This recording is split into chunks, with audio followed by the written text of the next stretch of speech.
Okay. I sent these slides, but I'm using, as I gave credit to Dr. Kareem, so I'm using his as a basis and modifying it as I go along. So these may not be the final version, but I think I need to fix quite a few things. But it's good to get us going, and I'll make use of the book sections as well. All right. So quantum mechanics. Just give me a feel first from your previous physics exposure. How much of quantum mechanics you have done? Now that's a very broad question. So let me rephrase it. Are you familiar or have you seen something called Schrodinger's wave equation? Yes. Okay. Okay, good. Have you solved problems using Schrodinger's wave equation? I think so. Okay. In Physics 274?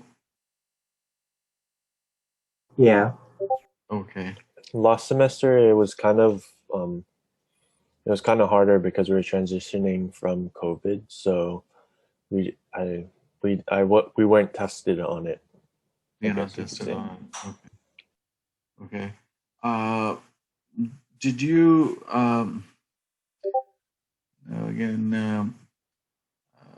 Did you get a intuitive feel of what Schrodinger's wave equation is, or was it just done as I don't know, how it was taught, but was it done as okay? This is an equation. This is what it means, and this is how you solve. Or I mean, was that, or you have a feeling of what it means, where it comes from? Um,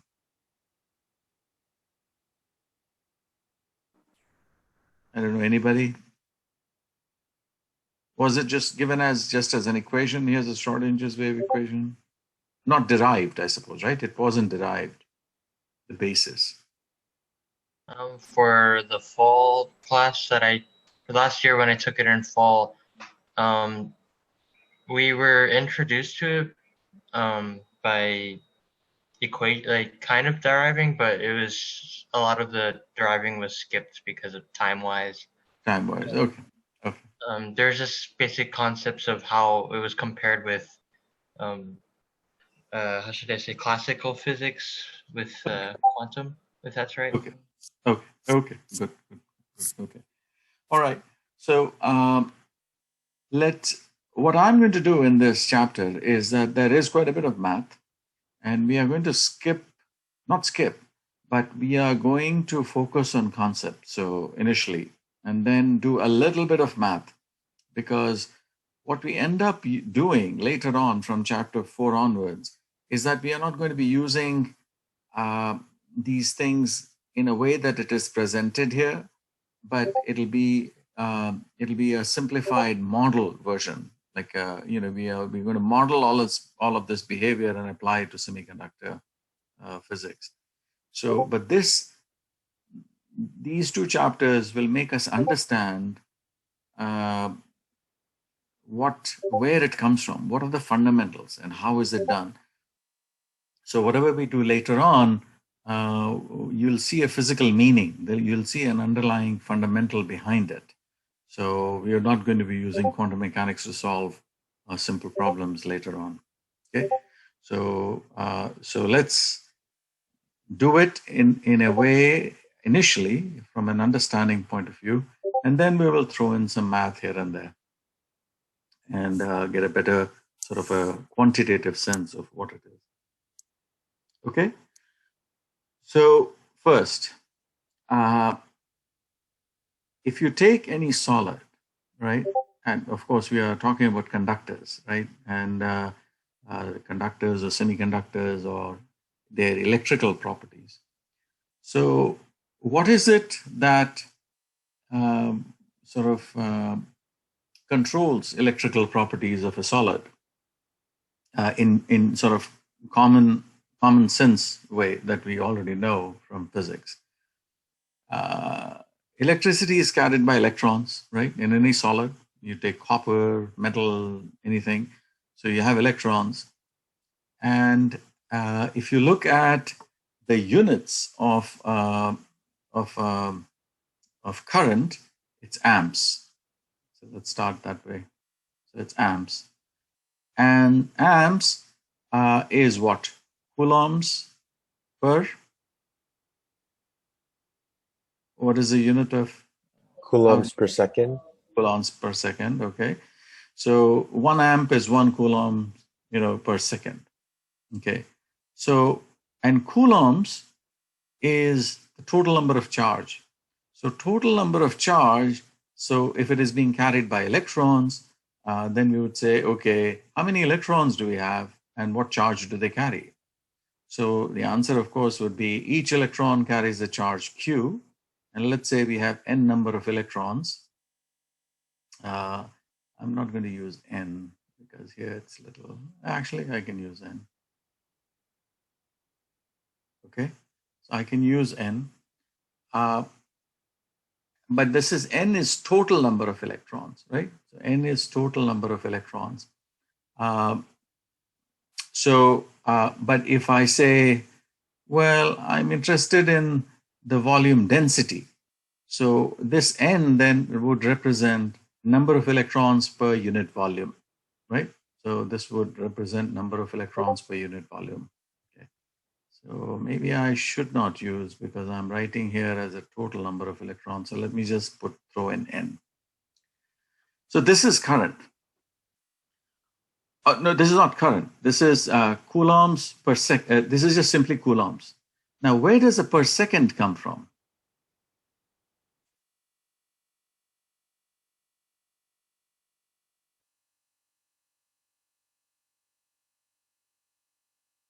What do you think? I mean, when you think of common electricity and you say charge is flowing in a copper wire and these many coulombs, why per second?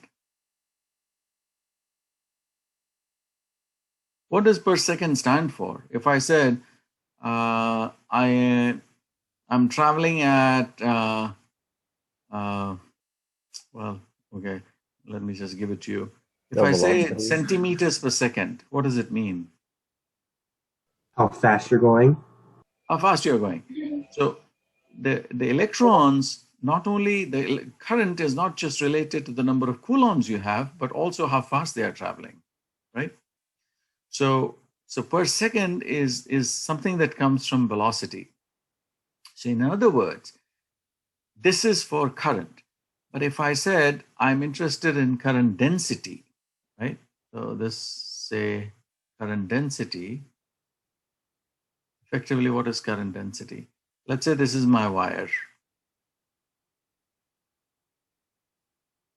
Okay, the current is flowing in this direction. And I would say, what is the current density? The current density is number of amps flowing divided by the area, right? So that's the current density. So here it would be coulombs, current density would be coulombs per second per centimeter squared. Okay, coulombs per centimeter squared per second, either way. So, all right, so this would be current density and it's represented as J. Okay, now if you look at J, you need Q, you need N, but this time we'll use small n because this is density now. And then the velocity with which the electrons are traveling. So this gives us coulombs. This gives us number of electrons per centimeter cubed, volume density, and this gives us how fast they are moving, centimeters per second. So if you take the units of this, it's actually not even proportional, it is equal to. See, that's why I need to fix these slides. This is actually equal to. Wait. So yeah, cut that out, it's equal to. So if you look at current density, it is coulombs number. So number, this gives you the total number of coulombs. And so let's write it out. Coulombs per centimeter cubed times centimeters per second So this goes away, and that's coulombs per centimeter squared per second. So that's current density. The point I'm trying to make here is that current density is nothing but involves number of electrons, either in the form of density or total number. So in this case, current density involves the volume density of electrons and the velocity with which they are traveling. So these two are very critical factor in determining conductivity. Now, from a device point of view, velocity is also important because how fast they are moving in a semiconductor, if your chip that you're making, how fast they move also ends up determining device speed, right? So how fast your device will operate. If they're very slow moving, then of course it will respond slowly and then it will be a slower device. So velocity is important in that context as well. Not only that it is part of the current or current density, but also determines the speed. And number of electrons, of course, determines conductivity. The higher the number of electrons, the higher is the conductivity, right? Okay, now, when you think of electron in a vacuum tube type of a thing, if you take a vacuum tube, you had this, okay. If you take a vacuum tube and you had an anode and a cathode, right? So you have an anode and a cathode. And then you talk about an individual electron traveling. Of course, electrons are negatively charged, so they'll travel from cathode to anode. You would think of their motion in this particular manner, right? So they would travel in this way. But what about in solid? So solid has atoms, and we are talking about crystals. So how do we describe the behavior? A behavior of an electron in a vacuum tube is relatively easy to figure out. But in a solid, behavior of this electron is much more complicated, okay? Now, it's not only complicated in terms of it's how it will travel, which leads to transport of electron, which will then eventually determine its velocity. It's also important because we don't know what energies it would have. Because of these atoms, there are potentials associated with those atoms. So how will this electron interact with these potentials? So it's a complicated sort of a thing compared to a simple vacuum tube. To understand what exactly goes on with this electron and how it behaves, so the behavior of this electron in the crystal, or in this case, we are talking about semiconductor, we need to understand some basics of quantum mechanics, okay? And then what is Schrodinger's wave equation? And then later on, we'll see how we apply this. And then eventually, how this is all applied to a solid, okay? So that's what our goal is going to be. Any questions at this point? Okay. Now, so this is the broad picture. Now, which will make us understand the behavior of an electron in any solid. Now, in current contemporary electronics, as you can imagine, the size is shrinking dramatically, right? Transistor, if it took this much space, now it takes only this much space. And then in the future, it might take only this much space. So as the size of things are shrinking, we are beginning to see what is called a quantum effect. Meaning earlier, you could sort of, in a bigger sort of a bigger device, you could generalize things, you could model them in simpler terms and use simpler equations to solve problems, which we'll do later in this. But in real contemporary stuff these days, we have shrunk it to so much that it's getting to a point that it's becoming very small, and we are beginning to see quantum effect. So some of these simple things may not apply. So of course, when you have larger whatever device is, Ohm's law applies, right? So if you take a semiconductor and it's big enough piece, big enough, right now you don't have a sense of what big and small is, but let's say it's large enough that Ohm's law would apply. But when you get to very small dimensions at atomic levels, or a few atoms, then you begin to see quantum effect. So the Ohm's law fails. So I just want, this is just to indicate that that even the devices that are coming up in the future, you begin to see quantum effects in them. So the theories of even the modeling of this physics doesn't help, in simple terms. Okay, so that's just okay, a little bit of history. What is quantum mechanics? And help me out if you already know this, and we'll proceed faster then. Everybody is familiar with Planck's constant, right? Everybody is familiar with Planck's constant. You must have seen this in physics. Yes. Yes. Okay. So I'm not going to dwell too much on it, but just historically, it was in 1900s that Max Planck was trying to explain what is called a black body radiation. So the experiment of a black body radiation is essentially when you heat a material, how it begins to glow and the colors change.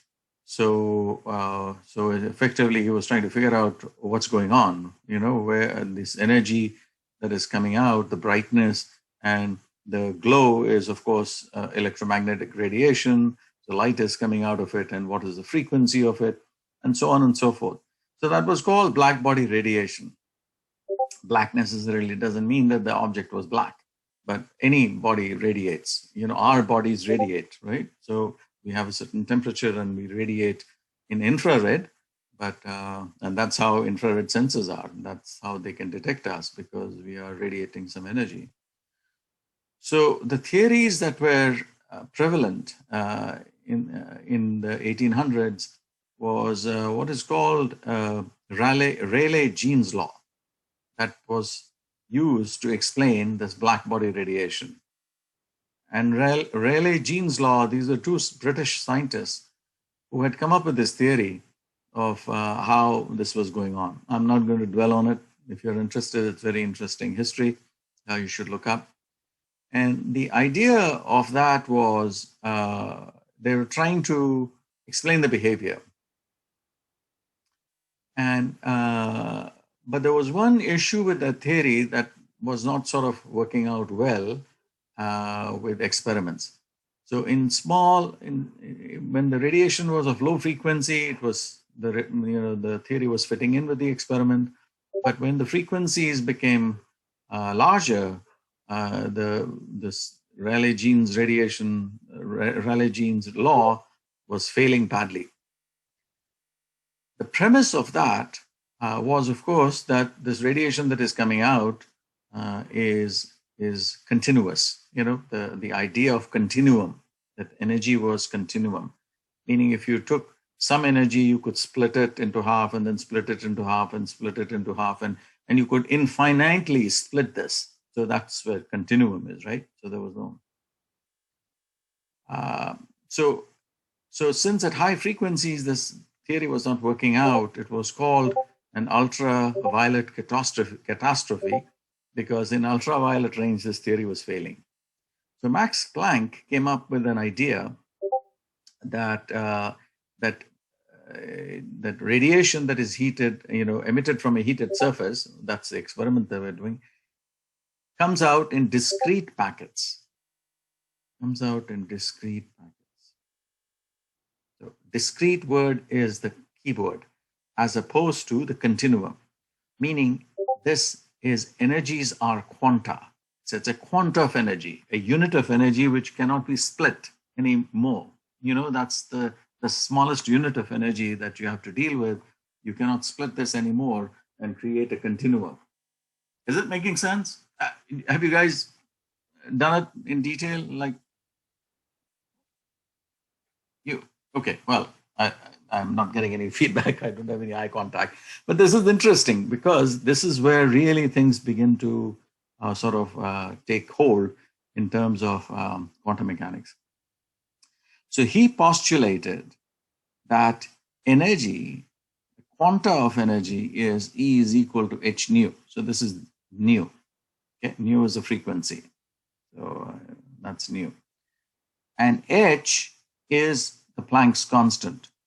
Now, and Planck's constant is 6.626, something like that, minus 10 to the 34 joules second, right? So effectively, if you look at what this means is, the frequency is what, 1 over seconds? So joules second multiplied by 1 over second, you get joules. So this quanta of energy is a very, very small number, okay? So this is 6.625 or 6.2626 times 10 to the power minus 34 joules. This is what he came up with. Now, what is interesting about this is that he was not convinced himself. He was doing a curve fitting. Really, he got the data and he was trying to fit this curve with some mathematical. So this was a mathematical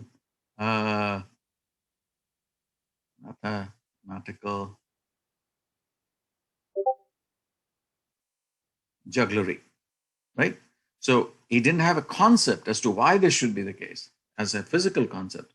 But mathematically, he said, look, this, if you do this and come up with a constant called h, Planck's constant, mathematically things will work out. But nevertheless, the idea was very unique in the sense that everything was being thought as continuum. But this was the first idea where a quanta, meaning a smallest unit of energy, was being thought of. But he himself was not convinced of it because he was sort of looking at it purely from a mathematical curve fitting point of view.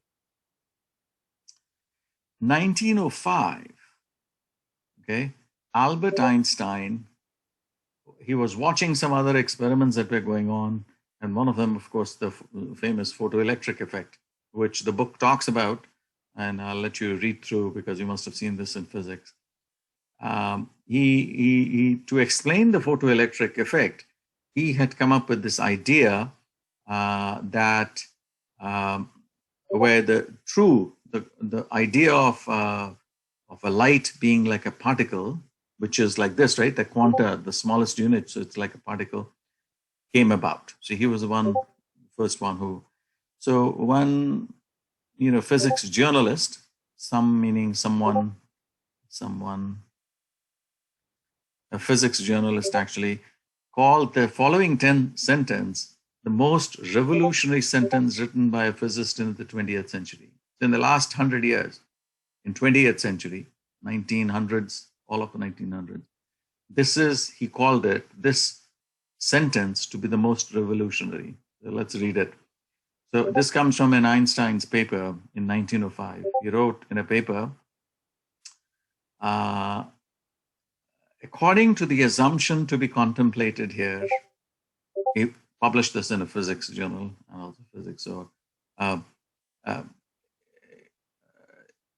according to the assumption to be contemplated here, when a light ray is spreading from a point, the energy is not distributed continuously over ever-increasing spaces, but consists of a finite number of energy quanta that are localized in points in space, move without dividing, and can be absorbed or generated only as a whole. So you see that idea of a quanta, which came from Planck's mathematical modeling. Einstein was able to sort of use this idea to explain some photoelectric effect that was going on, which were unexplainable. People could not explain that. So he used this, and this sentence is pretty sort of, very important because this is really where ideas of quantum physics began. Okay, now So here the keywords are, he says, of course, the language they used to use at that time was, when a light ray is spreading from a point, the energy is distributed. This is not distributed continuously, because light, you would think of it as a wave, right? So it would distribute continuously over ever increasing spaces. But he said, no, it's not. It consists of a finite number of energy quanta. Now, this is what ended up being known as, anybody? What is the particle associated with light? Photon? Photon. This is exactly. So it wasn't called, he didn't call it photon, but that's what it led to. So a finite number of energy quanta that are localized in points. So here, it's not a wave, it's localized in points in space. They move without dividing, right? And can be absorbed or generated only as a whole. Absorbed. This is very dramatic if you think of it compared to what you would think of a wave. This description is that of a particle, not a wave. All right, so that was the idea that Einstein came up with. So here's an experiment that was the photoelectric effect that was being done. I'll let you read through. You must already have seen this in Physics 274. Briefly, that when you have a monochromatic light implies a wavelength, just a single wavelength. You shine on it, on a material, and the light is absorbed by the material, and as a result, it kicks off an electron. Photoelectron just simply means that the excitation is photo. Electron is coming out, but the excitation is light. So that's why it's called photoelectron. And you measure the kinetic energy. And I don't want to belabor this. You guys have seen this experiment, right? It must be in some Pretty sure. Yeah. Very familiar, actually. Yeah. So the key, just read through, and then the key idea is that there is a threshold, that the light is effectively saying that the light is not a continuum. It has to be in the form of particles, which are absorbed as a whole. So that's exactly what Einstein was trying to explain. So that's how it led to the idea of a photon. It is a discrete particle.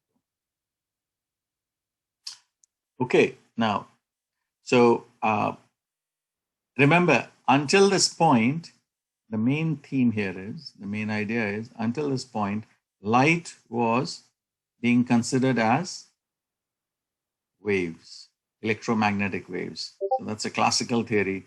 Light was considered as waves. After this explanation, Einstein said waves, light waves, can be thought of as particles, right? So light can be also particles and photons. So this is the key idea that came about at that time, that waves can be thought of as particles. Now, so if light can be thought of as particles, is it possible that particles can behave as waves? Okay. And the answer was given by Louis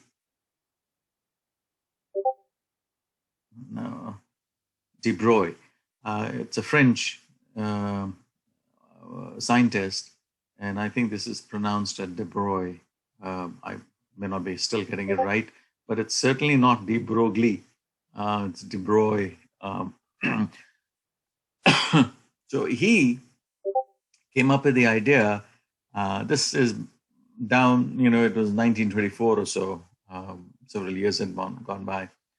He came up with an idea that if waves can behave as particles, as Einstein mentioned, particles can behave like waves. And this was confirmed by doing some experiments. People are doing some experiments.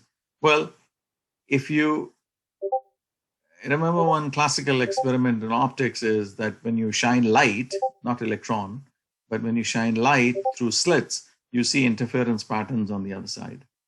So the experiment to confirm this behavior, that particles can behave like waves, which what they did was, the experiment was, let's take electrons. Electrons are particles. Let's have an electron gun and shoot electrons to slits, right? So if it does not behave like a wave, then you would not get interference patterns, right? You would get a spot here and a spot there. If the electron went through this slit, you would get it here. If the electron went through this slit, you would get a spot here. So you'll get only two spots if the electrons were simply particles. But the experiment showed that you actually you get interference patterns just as would get for waves. Like if you had a light shining through, you would get interference pattern. Even with the electron gun, electron being particle, you would get these interference patterns. So this experiment kind of confirmed that indeed particles can behave like waves as well. So this was the experimental particles can be thought of as waves as well. Going back, waves as particles, here particles as wave. Okay, now here's just some pictures of shooting on many times. So you get the pattern on the screen that you get, the interference pattern is if you shoot 8, then you get this. If you shoot 270, you get this random thing. If you shoot 2000, you get this. But when you shoot a lot, you clearly see these interference patterns. This is exactly like what you would expect for a wave. Okay, so the probabilistic nature, the random nature of how the interaction takes place is also sort of obvious. Now, so what was his hypothesis? De Broglie's hypothesis? His hypothesis, he said that if we think of an electron as a wave, then an electron is a particle, right? I mean, classical mechanics always thought that electron was a particle and it has a mass. But if you think of motion of an electron as a wave, then waves have wavelength. So what is a wavelength? So he said, well, the wavelength is lambda, Planck's constant. See how Planck's, that quanta, the idea of a quanta appears here as well, divided by p, where p is a momentum. Okay, so this is, he came up with this formula. Now this might seem like a very trivial formula, but what he wrote actually was a brilliant paper out of his, his thesis dissertation. And it was very, very, very insightful. It wasn't as simple as it seems now. Okay. All right. So this is 1924. By the way, all these guys, Planck, Einstein, de Broglie, they all got Nobel Prize, Prize in Physics. I mean, these were earth-shattering at that time thinking, because, by the way, in 1905, Einstein was a clerk. He was not considered much of a physicist. He was working as a patent clerk.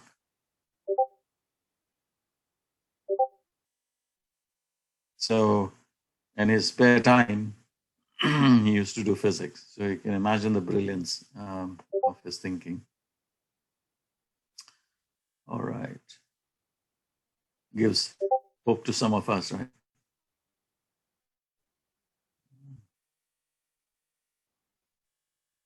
Okay. Okay, there you go. All right. Okay, so this is just a simple sort of example. I think it appears later as well. That if there's a free electron traveling at a velocity of 10 to the 5 meters per second, so remember it's an electron, it's a particle, and the question is what is its wavelength? So this is the rest mass of an electron. This is in kgs. This is velocity, momentum, and this is 6.625 34 is the Planck's constant.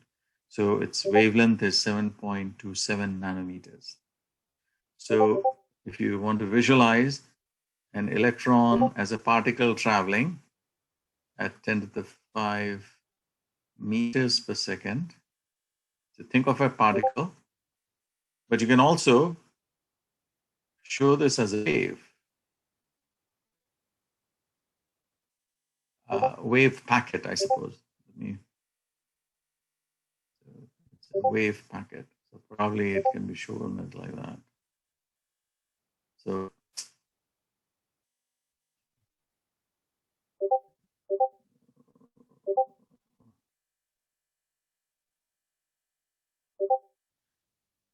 yeah, wave packet with a wavelength of 7.27 nanometers. So there is equivalence. You can, for solving problems, you can actually use this as a particle behavior and also use it as wave. All right. Here's an example. Calculate the photon energy corresponding to a particular wavelength. Consider X-ray. So this is the formula energy is h nu. So here there's a photon. So it's a light particle for light. And already it has a wavelength. So what is its energy associated with it? The simple h nu. Photon travels with the speed of light. So this is traveling at a speed of light, right? In free space. So you plug in the numbers and you get answers as 2.181 10 to the power minus 15 joules. You get a sense, a photon, an X-ray, this is an X-ray wavelength, right? Has energy, a quanta of an X-ray, meaning the particle associated with an X-ray wave has energies of the order of 10 to the power minus 15 joules. Okay. Now, the part of the problem here is you can always convert joules to electron volts. Electron volts is also a unit of energy. And the way to convert joules to electron volts is to divide it by the electronic charge. So this, you know, Q is 1.6 times 10 to the power minus 19. So if you take joules and divide it by 1.6 times 10 to the 19, the number that you get is, the units is electron volts. Okay. All right. Here's some exercise. Determine the energy in electron volts of a photon having a wavelength of 100 angstroms and 4,500 angstroms. So, Professor, yeah. I was just wondering, for the HC over lambda, is C, it says 3 times 10 to the 10th power. I thought it was a little bit lower than that for the speed of light. Correct me if I'm wrong.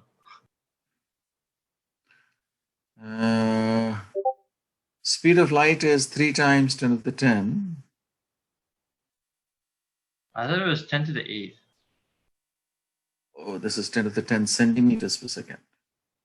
Okay. Oh, it's just the units. Okay. Units, yeah. So this is, see, the lambda is in centimeters. So if you use this in centimeters, the centimeter cancels out and you don't need to do the conversion. So what you get is in joules. That makes sense. Thanks. Right? So this is joules second, and this is centimeters per second, and this is centimeters. So second cancels out, centimeter cancels out, you're left with joules. So if you want to convert this to 10 to the 8 meters per second, then you need to convert the wavelength to meters as well.